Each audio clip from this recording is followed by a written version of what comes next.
जी, अस्सलाम वालेकुम। कैसे हैं आप लोग? उम्मीद है आप खैरियत से होंगे और जहाँ पे भी होंगे आप सुकून में होंगे और खुश व खुर्म होंगे और हमारी दुआ है कि जहाँ पे भी आप रहें खुश व खुर्म रहें।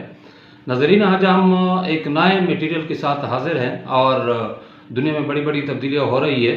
कंस्ट्रक्शन इंडस्ट्री में भी मटेरियल के लिहाज से काफ़ी तब्दीलियाँ हो रही है और आज हम एक तब्दीली की बात करेंगे और उस तब्दीली की वजह से बहुत सारे मुस्बत असरात हमारे कंस्ट्रक्शन इंडस्ट्री के ऊपर पड़ते होंगे इंशाल्लाह।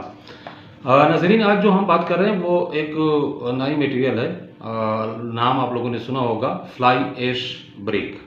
फ्लाई ऐश ब्रिक रिप्लेसमेंट आई है जो हमारी ट्रेडिशनल रेड बर्न ब्रिक्स है उसकी। तो फ्लाई ऐश ब्रिक्स जो है, फ्लाई ऐश ब्रिक्स कैसे बनती है वो हम आपको बता दें कि एक्चुअली जो हमारे थर्मल पावर प्लांट है वहाँ पे जब कोयला जलाया जाता है और उसका जो वेस्टेज होता है उस वेस्टेज को एज ए मेजर इंग्रेडिएंट के तौर पर इस्तेमाल किया जाता है। यानी 60% वो मटेरियल होता है जो फ्लाई ऐश होता है वो शामिल करके दूसरे मटेरियल के साथ और ब्रिक्स बनती है जिसको फ्लाई ऐश ब्रिक्स कहते हैं। फ्लाई ऐश ब्रिक्स जो है ये एक नई टाइप है ब्रिक्स की और इसके बहुत सारे फ़वाइद है और इसके जो इस्तेमाल है वो भी बहुत इजी है। और इसके अलावा हम आपको बताएंगे कि रेड बर्न ब्रिक के मुकाबले में हमारी जो ऐश फ्लाई ब्रिक है वो किस तरह बेहतर तौर पर काम करती है।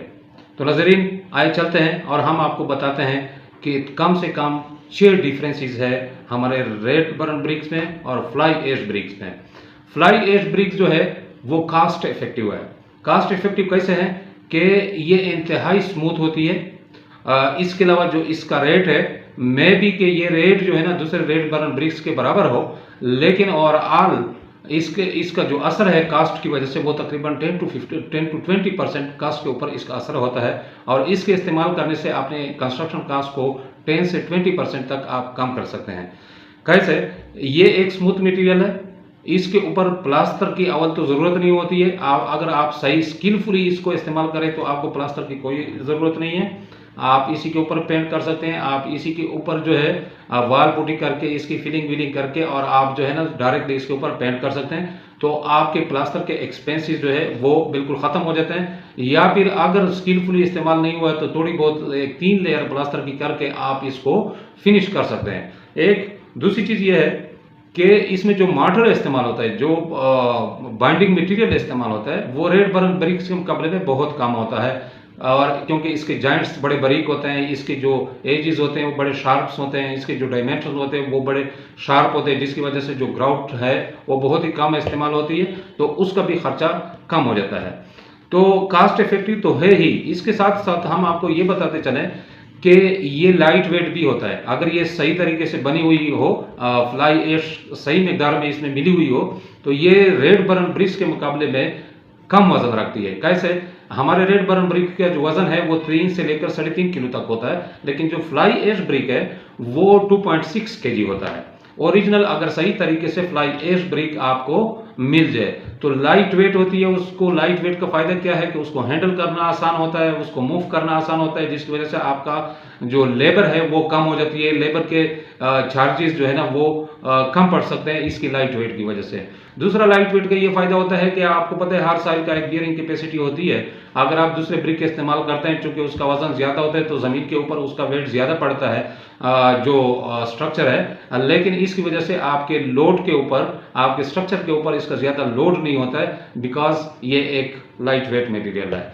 जो तीसरी चीज है वो ये है कि इसकी स्ट्रेंथ है। इसकी स्ट्रेंथ जो है, कंप्रेसिव स्ट्रेंथ जो है ना दूसरे ब्रिक्स के मुकाबले में बहुत ज्यादा है। वो 1000 से 12,000 पीएसआई होता है, ये 3 से 4,000 तक होते हैं। तो इसकी स्ट्रेंथ भी बड़ी मजबूत है रेड बर्न ब्रिक्स के मुकाबले में। तीसरी चीज नाजरीन जो कि बहुत ज्यादा कंस्ट्रक्शन साइट पे आप देखते होंगे, और वो ये है कि कितना वेस्टेज होता है। वहां पे ब्रिक्स एक छोटे से टुकड़े के लिए पूरी ब्रिक्स को काट देते हैं, ठीक है ना, क्योंकि ब्रिक सही होती नहीं है या इसके डायमेंशन सही नहीं होते हैं, या फिर इसके ऊपर जो है दूसरे मटेरियल जुड़े हुए होते हैं, सही है ना, जैसे कंकर टाइप की ब्रिक्स होती हैं उसके ऊपर रेड किस्म के अज्जा जुड़े होते हैं, तो उसको काटने के लिए पूरी ब्रिक्स को तोड़ देते हैं। तो इसका जो वेस्टेज है वो बहुत कम है। यानी दूसरा ब्रिक्स लोडिंग अनलोडिंग में भी उसमें जो है ब्रेकेज का जो रेशियो है वो काफ़ी ज़्यादा है, लेकिन फ्लाई एश ब्रिक्स का जो वेस्टेज है वो 1% है, लेकिन रेड बर्न ब्रिक का जो वेस्टेज रेशियो है वो तकरीबन 10% है। तो इस लिहाज से भी आप ये जो आपका कंस्ट्रक्शन कास्ट होता है वो कंस्ट्रक्शन कास्ट के ऊपर इसका बहुत मुस्बित असर पड़ता है अगर आप इसको इस्तेमाल करते हैं। और चौथी चीज़ ये है कि ये इन्वायरमेंटल फ्रेंडली है। इन्वायरमेंटल फ्रेंडली ऐसे है कि आपने देखा हो कि रेड बर्न ब्रिक्स जब तैयार किए जाते हैं वहाँ पे कोयला जलाया जाता है और वहाँ पे कितना इन्वायरमेंट के ऊपर पोल्यूशन आती है, आलूदगी पैदा हो जाती है, सही है ना। लेकिन इस फ्लाई एश ब्रिक्स के बनाने में, उसके प्रोसेसिंग में ये सारा काम शामिल नहीं है, तो वहाँ पे आप पोल्यूशन से बच जाते हैं और इन्वायरमेंट जो है ना वो आपकी आलूदगी से इसके इस्तेमाल से साफ हो जाती है। तो पांचवी जो चीज़ है वो ये है कि जब रेड बर्न ब्रिक्स आप बनाते हैं तो उसके लिए आपको क्ले चाहिए होती है। क्ले के लिए आप साइड एरोजन जो है वो हो जाता है, वहाँ पे ज़मीन की कटाई होती है। तो ये इसमें चूंकि ये क्ले शामिल नहीं होती है तो फिर इसमें जो ज़मीन का कटाव है वो भी कम हो जाता है।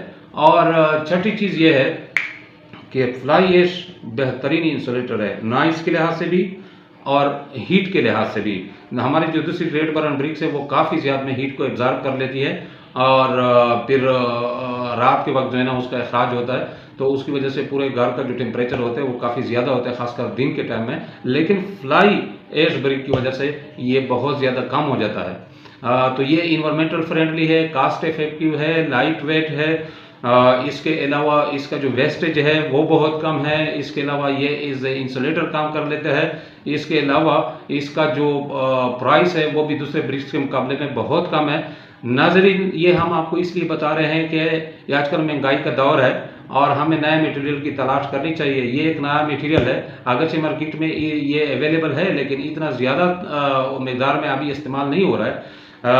तो ये अगर हम इस्तेमाल करते हैं इसकी वजह से ना सिर्फ हमारा अपना फ़ायदा होगा बल्कि पूरे इन्वायरमेंट का फ़ायदा होगा, पूरे मुल्क का फ़ायदा होगा। नाज़रीन, अगर आप लोगों ने अब तक हमारा चैनल को सब्सक्राइब नहीं किया है तो प्लीज़ हम आपसे रिक्वेस्ट करते हैं कि हमारे चैनल को सब्सक्राइब करें, बेल का बटन हल्का सा प्रेस कर दें ताकि आने वाली वीडियो हमारे आपको टाइम पे मिल सके। Thank you very much.